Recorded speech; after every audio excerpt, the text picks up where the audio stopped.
وأقول في القرآن ما جاءت به آياته فهو الكريم المنزال وأقول قال الله جل جلاله والمصطفى الهادي ولا أتأول.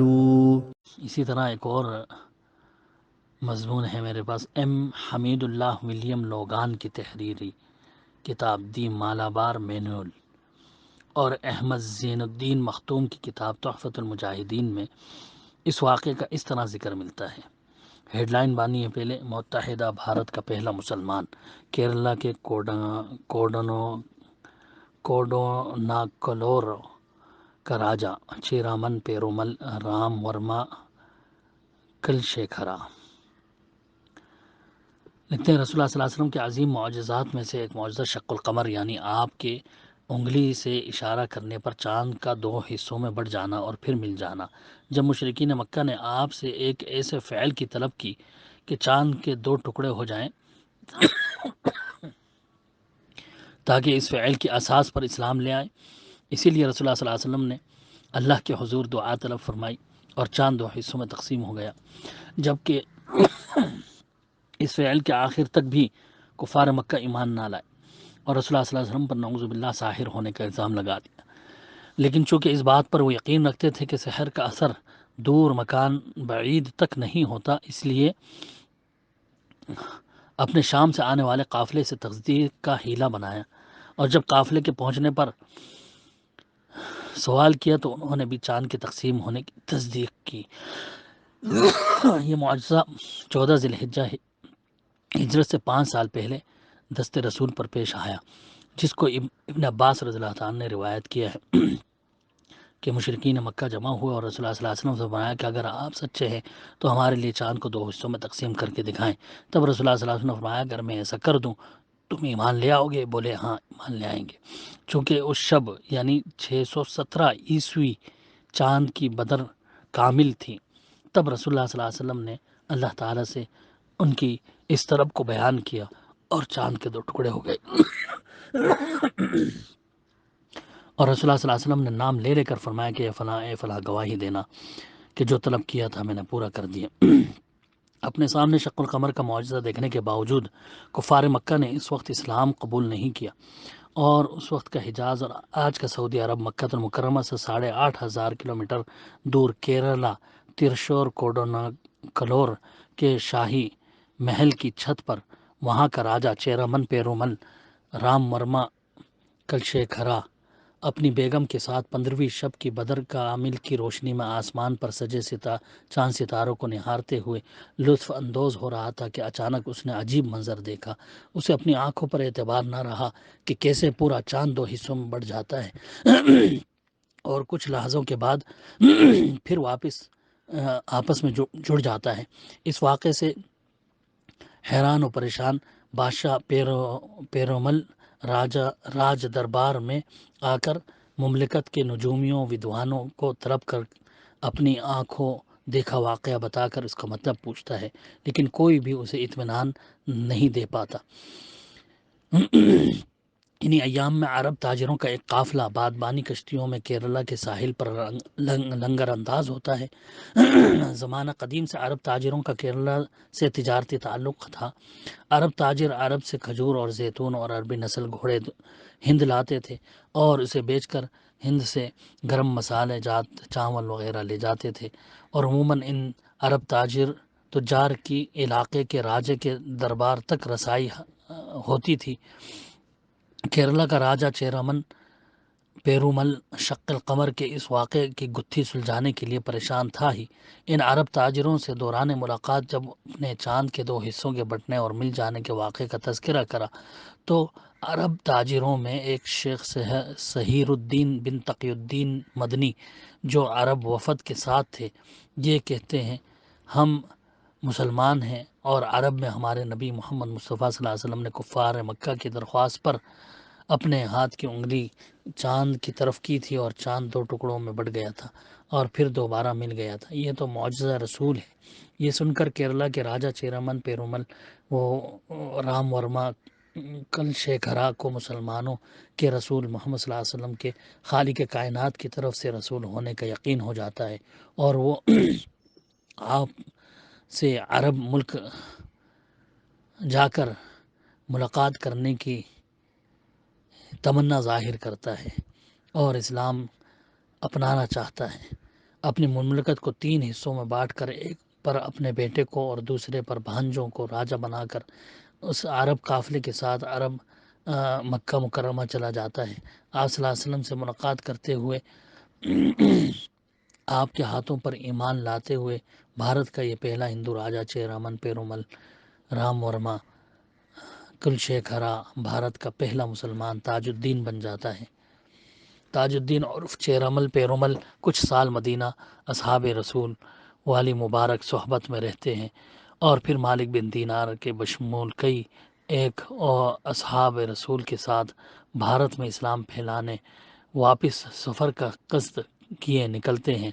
ان ایام سفر میں کئی مہینوں کا گزران ہوتا ہے، یعنی کئی مہینوں میں پہنچتے ہیں۔ دوران سفر راجہ پیرومل کی صحت خراب ہو جاتی ہے اور انہیں اپنی موت کا اندیشہ شاید ہو جاتا ہے، اس لیے کیرلا کے اس وقت کے راجہ اس کے اپنے بیٹے کے نام خط لکھ کر اپنے اسلام دھرم اپنانے اور اس کے ساتھ کیرلا واپس آ رہے مالک بن دینار اور ان کے ساتھیوں کی اسلام کی تبلیغ میں پوری مدد کرنے کی درخواست کرتے ہیں، اور یوں 629 عیسوی میں کیرلا کوڈوناکلور ترشور ضلع کے راجہ کے محل کے قریب ہی مالک بن دینار کی نگرانی میں بھارت کی پہلی چیرامن جامع مسجد تعمیر کی جاتی ہے۔ چیرامن جامع مسجد مٹھالا کوڈوناکور ترشور کو مشہور تابعی مالک بن دینار نے چیرامن پیرومل کے حکم سے ہی تعمیر کیا تھا۔ اس زمانے کے کیرلائی فن تعمیر پر یہ مسجد بنائی گئی تھی۔ اس مسجد کے بارے میں یہ بھی مانا جا رہا ہے کہ یہ 11ویں صدی میں دوبارہ تعمیر کی گئی تھی۔ بہت سے نو مسلم یہیں سے اسلام میں باقاعدہ شمولیت اور کلمہ پڑھائی یہیں پر کرتے ہیں۔ چیرامن جامع مسجد بھارت کی پہلی جامع مسجد ہے۔ بھارت میں پہلی نماز جمعہ یہیں ادا کی گئی۔ ہم بھارت واسیوں میں غلط تاثر عام ہے کہ خواجہ اجمیری کے بشمول بہت سے ولیوں بزرگان دین کی وجہ سے بھارت میں دین اسلام پھیلا۔ ہو سکتا ہے ان بزرگان دین کی دعوت و تبلیغ سے بھی بہت سے غیر مسلم اسلام لائے ہوں، لیکن بھارت میں اصل دین اسلام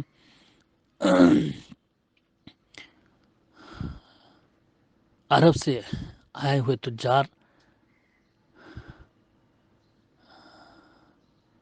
اور اس بادشاہ کے توسط سے پھیلا تھا، جو ماقبل اسلام سے بھارت میں تجارت کے غرض سے عرب لوگ آتے رہتے تھے اور اپنی عربی گھوڑوں بھارتی گرم مسالے کی تجارت پر قائم تھے۔ رسول اللہ صلی اللہ علیہ وسلم کی حیات رہتے ہی دین اسلام ان مسلمان عرب تاجروں کی معرفت بھارت پہنچ چکا تھا۔ نہ صرف کیرلا کے ساحلی مختلف گاؤں شہروں کے علاوہ کرناٹک کے ساحل ہونور بھٹکل و آس پاس بھٹکل، تمل ناڈو کے کلکیرے ساحل، مہاراشٹر کے کونکن پٹی ساحل اور گجرات کے مختلف ساحلوں پر 1200-1500 سال سے آباد اہل نائت آباد قبیلے شروع اسلام ہی سے بھارت میں ترویج دین کی کے نہ صرف ثبوت ملتے ہیں، بلکہ کرناٹک بھٹکل ہونور ساحل کے قریب ان عرب تجار کا آباد اس وقت کا شہر ہوسپٹنم اپنی شاندار تاریخ رکھتا ہے۔ ان ایام سے ماقبل مغل حکومت پورے بھارت پر ہزاروں راجے مہاراجے نواب سلطان اپنی اپنی مملکت قائم کرنے کے لیے ایک دوسرے کے خلاف سدا لڑتے، اپنی مملکتوں کی توسیع کرتے پائے جاتے تھے، اور انہیں آپس میں لڑنے ان کی فوجوں کو عربی نسل کے گھوڑے عرب ریگزار سے لا کر پورے بھارت میں توزیع کرنے کا مرکز کرناٹک کے بھٹکل ہونور کے قریب ہوسپٹنم اہل عرب اہل نائت ہی کے ذریعے پہنچتی تھی۔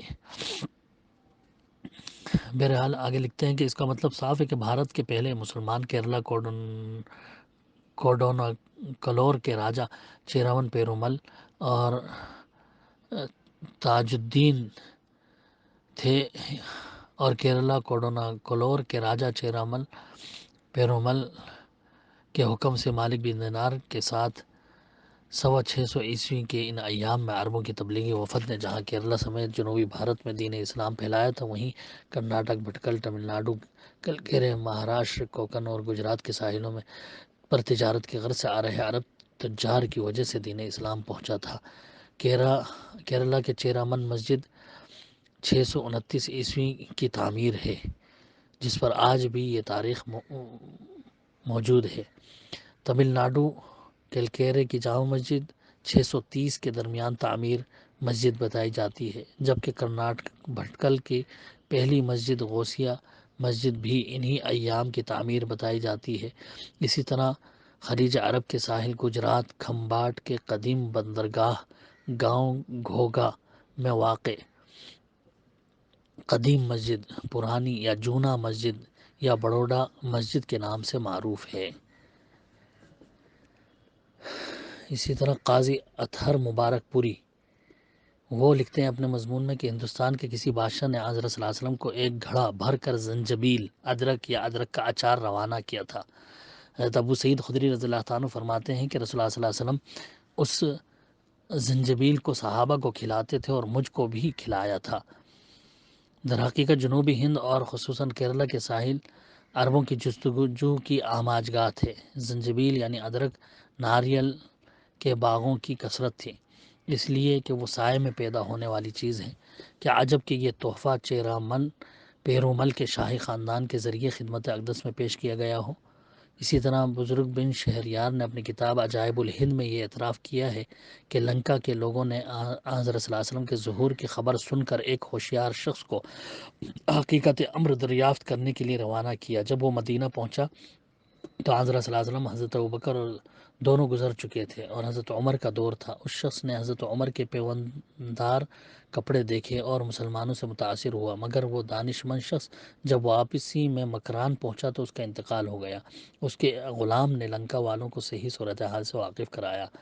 پھر آگے قاضی صاحب لکھتے ہیں مالک بن دینار کے ساتھ جو لوگ مالابار آئے ان میں سے ان کے 10 بیٹے اور بیویاں شامل ہیں۔ ان 10 بیٹوں کے نام صاحب تحفۃ المجاہدین نے گنائے ہیں اور بیٹیوں کے نام بھی گنائے ہیں۔ اس کے بعد مالک بن دینار اور حبیب بن مالک ان کو یہاں بسا کر عرب واپس چلے گئے۔ راستے میں انہوں نے شہر میں پیرومل کی قبر بھی دیکھی۔ حبیب لوٹ کر مالابار آ گئے اور کینانور میں ہمیشہ کے لیے بس گئے۔ اس بیان سے یہ بات بھی اور واضح ہوتی ہے کہ مالک بن دینار نے مسجد وہیں بنائی ہوگی جہاں مسلم آبادی پہلے سے رہی ہوگی اور اسی بنا پر قاضی بھی مقرر کیے۔ بہرحال کئی مضامین ہیں اس تعلق سے جس میں الگ الگ تھوڑا سا فرق کے ساتھ یہ واقعہ ملتا ہے، لیکن سب پر غور کرنے سے یہ واضح ہے کہ بھئی یہاں باقاعدہ شق قمر کا واقعہ دیکھا تھا لوگوں نے اور کئی راجاؤں نے جو ہے اس پر اسلام بھی قبول کیا تھا۔ بہرحال سائنس کے تعلق سے بھی میں تھوڑا سا اس پر مختصر انداز میں بتا دوں کہ آج سائنس بھی اس کی تصدیق کر رہی ہے۔ دیکھیں روزنامہ نوائے وقت لاہور 9 جنوری 1975 کے صفحہ نمبر 2 پر یہ خبر شائع ہوئی جس میں کہا گیا کہ مصری سائنسداں ڈاکٹر فاروق الباز نے جو واشنگٹن میں طبقات عرضی اور اجرام فلکی کے تحقیقاتی مرکز کے ڈائریکٹر ہیں، گزشتہ روز مصر کے صدر جناب انور السادات سے ملاقات کی اور انہیں قرآن کریم کے اس نسخے کا ایک ورق پیش کیا جو اپولو 15 کے خلا نورد چاند پر رکھ آئے ہیں۔ ڈاکٹر فاروق نے صدر سادات کو مریخ کی ایک وادی کا ماڈل پیش کیا جسے وادی قاہرہ کا نام دیا گیا۔ اس کے علاوہ چاند پر سے لی گئی عرب ممالک کی رنگین تصویر پیش کی اور چاند پر موجود ایک دڑاڑ کی تصویر بھی پیش کی جسے عرب دڑاڑ کا نام دیا گیا ہے اور جس کے بارے میں سائنسدانوں کا کہنا ہے کہ نبی صلی اللہ علیہ وسلم کے دور میں جب چاند 2 ٹکڑے ہوا تھا تو دوبارہ جڑتے وقت یہ دراڑ رہ گئی تھی۔ صدر سادات نے ان تمام دستاویزات کو مصر کے سائنسی ریسرچ سینٹر میں رکھنے کی ہدایت کر دی ہے۔ آج بھی دانشمند سائنسداں خلا باز رسول اللہ صلی اللہ علیہ وسلم کے شق قمر کے معجزے کی تصدیق کرتے ہیں، جیسے ڈاکٹر ڈیوڈ پیٹ کوک جو کہ برطانیہ میں اب حزب اسلامی کے رئیس ہیں، کہتے ہیں کہ میں سورہ القمر کی پہلی آیت کے وسیلے سے مسلمان ہوا ہوں، جو شق قمر کے بارے میں ہے۔ اپولو 10 نے چاند کے قریب سے فوٹو لی جس میں چاند پر ایک بڑا نشان نظر آیا۔ یہ تصویر 1969 میں لی گئی۔ پھر اپولو 11 کی مدد سے چاند کی سطح پر اتر کر اس نشان کا مشاہدہ کیا گیا۔ یہ نشان 300 کلومیٹر تک لمبا صاف نظر آ رہا ہے۔ 1986 میں ایک فضائی ماہر نے، جس کا نام جوزف مورکن تھا، اس نشان کے متعلق تحقیق کرنا شروع کی، جس کے لیے وہ کیلیفورنیا بھی گیا۔ اس نے اپنی تحقیق کے نتیجے میں کہا کہ یہ وہی نشان ہے جو محمد صلی اللہ علیہ وسلم کے چاند کو 2 حصہ کرنے اور پھر دوبارہ متصل کرنے کی وجہ سے وجود میں آیا تھا۔ لیکن اس تحقیق کے ٹھیک 2 ہفتے بعد ہی جوزف اپنی پوری فیملی کے ساتھ اپنے گھر میں مردہ حالت میں پایا گیا۔ ظاہراً اس کے گھر کو آگ لگی تھی، لیکن حقیقت میں کیا ہوا اس کا اندازہ لگانا کوئی مشکل نہیں ہے۔ اللہ اکبر۔ دیکھو نیٹ میں مجھے ایک کالم ملا ہے اور بہت سارے فوٹو چاند کے جو اسی معجزہ شق القمر کی نشانی والے جو ہیں ساتھ میں دیے گئے ہیں اس میں۔ تو میں وہ کالم آپ کے سامنے وہ مضمون پیش کر دیتا ہوں جس میں نیٹ کے اندر ان تصویروں کے ساتھ جو ہے وہ پیش کیا گیا ہے۔ لیکن اس کالم کے پیش کرنے کا مقصد یہ ہے کہ اس واقعے کو سائنس سے ثابت کرنا نہیں ہے، بلکہ ان لوگوں کو سائنسی ثبوت فراہم کرنا ہے جن کے نزدیک صرف سائنس ہی سب کچھ ہے۔ میں نے پہلے قرآنی آیت اور پھر حدیث اور پھر تاریخ کے واقعات سے اسی وجہ سے اس کی وضاحت کری ہے کہ ایک مسلمان ہونے کی حیثیت سے قرآن و حدیث پر سب سے پہلے مکمل ایمان و یقین ہونا چاہیے، چاہے آج کے سائنسداں اس کو مانیں یا نہ مانیں۔ میں پہلے بھی بیان کر چکا ہوں کہ ان ملحدین کا یہ ایک وتیرہ بن چکا ہے کہ جیسے ہی کوئی قرآن کا واقعہ سنتے ہیں یا اس کی کوئی تصدیق ظاہر ہوتی ہے تو کسی نہ کسی ہیلے بہانے سے اس کو انکار کرتے ہیں۔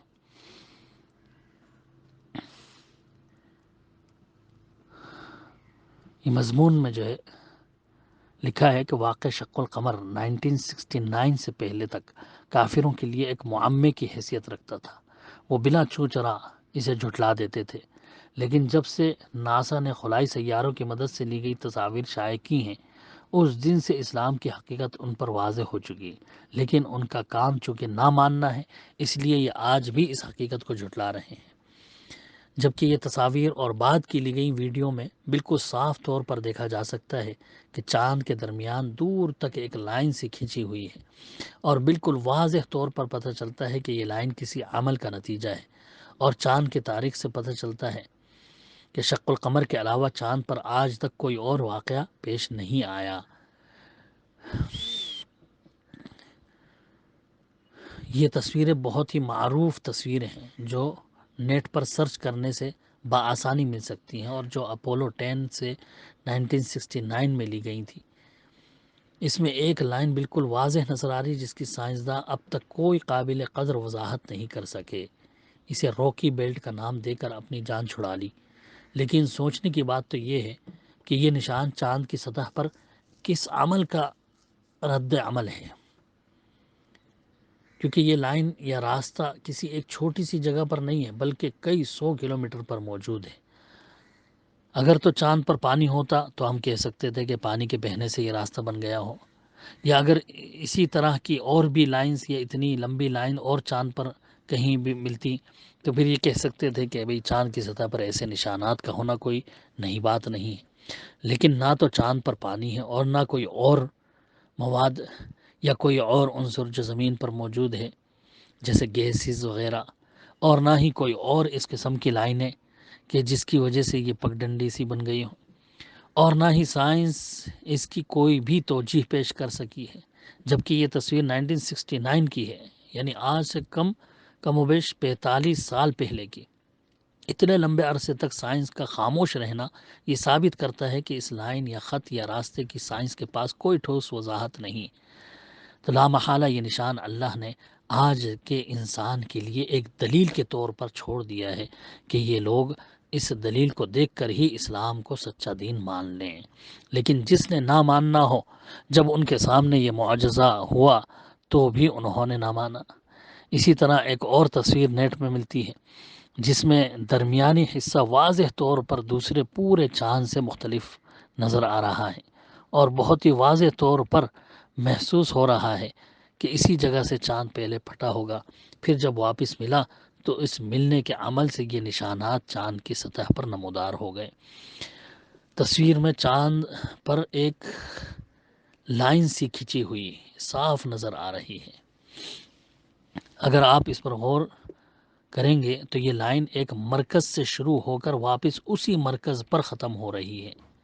اگر یہ کہا جائے کہ اس قسم کی لائنیں اور بھی نظر آ رہی ہیں تو اگر غور کیا جائے تو ان میں سے ایک بھی لائن پورے چاند کا احاطہ کرتی نظر نہیں آتی۔ ان کے علاوہ بھی نیٹ میں اور بہت سی تصویریں چاند کی موجود ہیں۔ آپ اگر ان تصاویر پہ غور سے دیکھیں تو ان میں ایک باریک سی لائن تمام ہی تصاویر میں واضح طور پر نظر آ رہی ہے۔ حالانکہ تمام ہی تصاویر مختلف زاویوں سے لی گئی ہے، لیکن وہ باریک سی لائن تمام ہی تصاویر میں واضح ہے۔ کیا اس سے بھی واضح اور کوئی دلیل ہو سکتی ہے؟ یہ لائن خود بخود نہیں کھینچی بلکہ کسی واقعے کا نتیجہ ہے۔ ہر ایک تصویر پر ذرا غور کریں اور دیکھیں کیا چاند پر کسی عمل کا ثبوت ملتا ہے کہ نہیں۔ ناسا کی طرف سے اس بات کا اعتراف کہ چاند پر یہ لائن کسی نہ کسی عمل کا نتیجہ ہے۔ ویڈیو لنک میں ایک سائنس داں اس بات کا اعتراف کر رہا ہے۔ میرے اس کالم پر ہمارے بہت سے مسلمان جن کے نزدیک عقل ہی معیار زندگی ہے اعتراض کریں گے کہ یہ کوئی قابل قدر ثبوت نہیں ہے۔ تو ان دوستوں سے یہ گزارش ہے کہ آپ لوگ خود ہی ان تصاویر میں ظاہر ہونے والے نشانات کی وضاحت کر دیں کہ ہمیں بھی تو پتہ چلے کہ آخر یہ سب کچھ چاند پر جہاں کوئی مخلوق نہیں اور نہ ہی کوئی اور چیز ہے کیسے عمل میں آیا۔ اگر آپ کے پاس ان باتوں کا کوئی اور جواب نہیں ہے تو پھر میرے دوستو ہمارے پاس ان نشانات کا جواب قرآن کی سورہ قمر کی شروع کے آیات میں موجود ہے کہ چاند پھٹ گیا اور قیامت قریب آ گئی۔ اسی طرح سے نیٹ میں ایک اور مضمون مجھے ملا، اس میں بھی فوٹو وغیرہ کے ساتھ جو ہے وہ پورا مضمون لکھا ہے، اس کو بھی میں مختصر انداز میں آپ کے سامنے پیش کر دیتا ہوں، جس سے بالکل جو ہے ایک واضح دلیل ملتی ہے اس شق قمر کی۔ لکھتے ہیں کہ صاف طور پر پتہ چلتا ہے کہ زمانہ ماضی میں چاند دو حصوں میں تقسیم ہوا تھا۔ یہ تصویر ناسا کی سرکاری ویب سائٹ پر موجود ہے اور تاحال تحقیق کا مرکز بنی ہوئی ہے۔ ناسا ابھی تک کسی نتیجے پر نہیں پہنچی ہے۔ اس تصویر میں راکی بیلٹ کے مقام پر چاند دو حصوں میں تقسیم ہوا نظر آتا ہے۔ ایک ٹی وی انٹرویو میں مصر کے ماہر ارضیات ڈاکٹر زغلول النجار سے میزبان نے ان قرآنی آیات کے متعلق پوچھا، اقتربت الساعۃ وانشق القمر۔ ڈاکٹر زغلول النجار یونیورسٹی جدہ میں ماہر ارضیات کے پروفیسر ہیں، قرآن مجید میں سائنسی حقائق کمیٹی کے سربراہ ہیں اور مصر کی سپریم کونسل آف اسلامی امور کی کمیٹی کے بھی سربراہ ہیں۔ انہوں نے میزبان سے کہا کہ اس آیت کریمہ کی وضاحت کے لیے میرے پاس ایک واقعہ موجود ہے۔ انہوں نے اس واقعے کی وضاحت کرتے ہوئے کہا کہ ایک دفعہ میں برطانیہ کے مغرب میں واقع کارڈف یونیورسٹی میں ایک لیکچر دے رہا تھا جس کو سننے کے لیے مسلم اور غیر مسلم طلباء کثیر تعداد میں موجود تھے۔ قرآن میں بیان کردہ سائنسی حقائق پر جامع انداز میں گفتگو ہو رہی تھی کہ ایک نو مسلم نوجوان کھڑا ہوا اور مجھے اسی آیت کریمہ کی طرف اشارہ کرتے ہوئے کہا کہ سر، کیا آپ اللہ تعالیٰ کے اس فرمان پر غور کرتے ہیں؟ کیا یہ قرآن میں بیان کردہ ایک سائنسی حقیقت نہیں ہے؟ ڈاکٹر زغلول النجار نے جواب دیتے ہوئے کہا کہ نہیں، کیونکہ سائنس کی دریافت کردہ حیران کن اشیاء یا واقعات کی تشریح سائنس کے ذریعے کی جا سکتی ہے، مگر معجزہ ایک مافوق الفطرت شے ہے جس کو ہم سائنسی اصولوں سے ثابت نہیں کر سکتے۔ چاند کا دو ٹکڑے ہونا ایک معجزہ تھا جس کو اللہ تعالیٰ نے نبوت محمد صلی اللہ علیہ وسلم کی سچائی کے لیے بطور دلیل دکھایا تھا۔ حقیقی معجزات ان لوگوں کے لیے قطعی طور پر سچائی کی دلیل ہوتے ہیں جو ان کا مشاہدہ کرتے ہیں۔ ہم اس کو اس لیے معجزہ تسلیم کرتے ہیں کیونکہ اس کا ذکر قرآن و حدیث میں موجود ہے۔ اگر یہ ذکر قرآن و حدیث میں موجود نہ ہوتا تو ہم اس زمانے کے لوگ اس کو معجزہ تسلیم نہ کرتے۔ علاوہ ازیں ہمارا اس پر بھی ایمان ہے کہ اللہ ہر چیز پر قدرت رکھتا ہے۔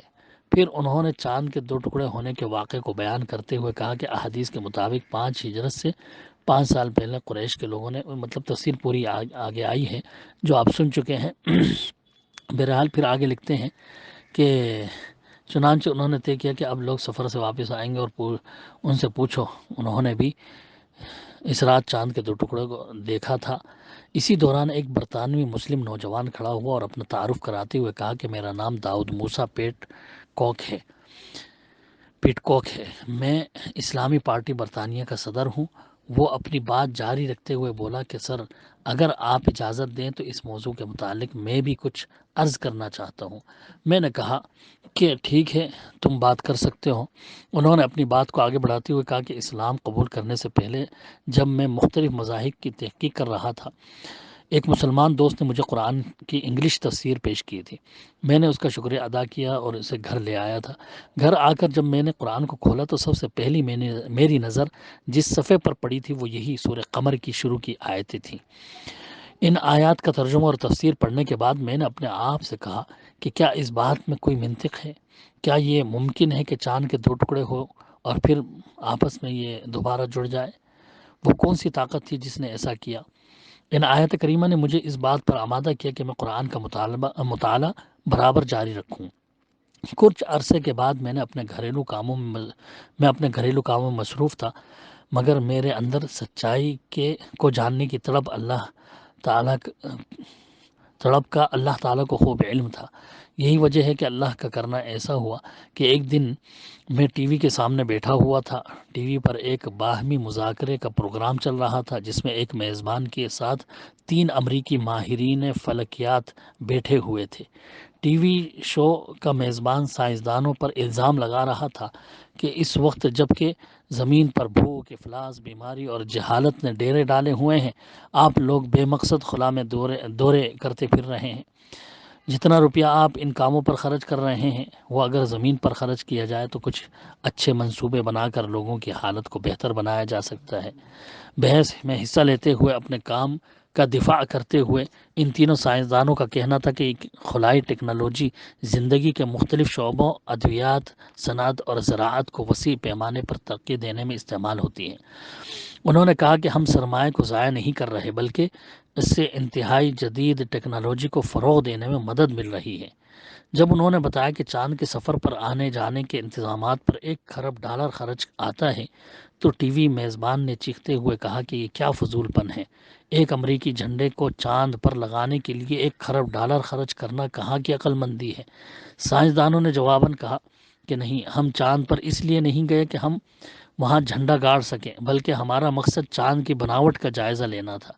دراصل ہم نے چاند پر ایک ایسی دریافت کی ہے کہ جس کا لوگوں کو یقین دلانے کے لیے ہمیں اس سے دگنی رقم بھی خرچ کرنی پڑ سکتی ہے، مگر تاحال لوگ اس بات کو نہ مانتے ہیں اور نہ کبھی مانیں گے۔ میزبان نے پوچھا کہ وہ دریافت کیا ہے؟ انہوں نے جواب دیتے ہوئے کہا کہ ایک دن چاند کے 2 ٹکڑے ہوئے تھے اور پھر یہ دوبارہ آپس میں مل گئے تھے۔ میزبان نے پوچھا کہ آپ نے یہ چیز کس طرح محسوس کی؟ انہوں نے کہا کہ ہم نے تبدیل شدہ چٹانوں کی ایک ایسی پٹی وہاں دیکھی ہے کہ جس نے چاند کو اس کی سطح سے مرکز تک اور پھر مرکز سے اس کی دوسری سطح تک کو کاٹا ہوا ہے۔ انہوں نے مزید کہا کہ ہم نے اس بات کا تذکرہ ارضیاتی ماہرین سے بھی کیا ہے اور ان کی رائے کے مطابق ایسا ہرگز اس وقت تک نہیں ہو سکتا کہ کسی دن چاند کے 2 ٹکڑے ہوئے ہوں اور پھر دوبارہ وہ آپس میں جڑ گئے ہوں۔ برطانوی مسلم نوجوان نے بتایا کہ جب میں نے یہ گفتگو سنی تو اپنی کرسی سے اچھل پڑا اور اپنے بے ساختہ میرے منہ سے نکلا کہ اللہ نے امریکیوں کو اس کام کے لیے تیار کیا ہے کہ وہ $خربوں لگا کر مسلمانوں کے معجزے کو ثابت کریں۔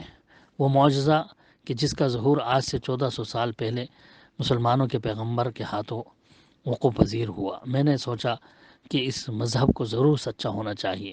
میں نے قرآن کو کھولا اور سورہ قمر کو پڑھا۔ در حقیقت یہی سورہ میرے اسلام میں داخلے کا سبب بنی۔ اس واقعے کا ذکر محمد حمید اللہ نے اپنی کتاب محمد رسول اللہ میں بھی کیا تھا۔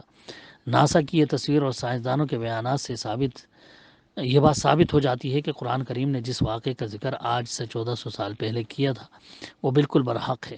یہ نہ صرف قرآن کی سچائی کی ایک عظیم الشان دلیل ہے بلکہ یہ ہمارے نبی امام الانبیاء کی رسالت کی بھی لاریب گواہی ہے۔ اللہ تعالی ہمارے ایمان کو اکمل و کامل کرے اور ہمیں قرآن حدیث کے مطابق اپنے عمل کو سنوارنے کی توفیق دے۔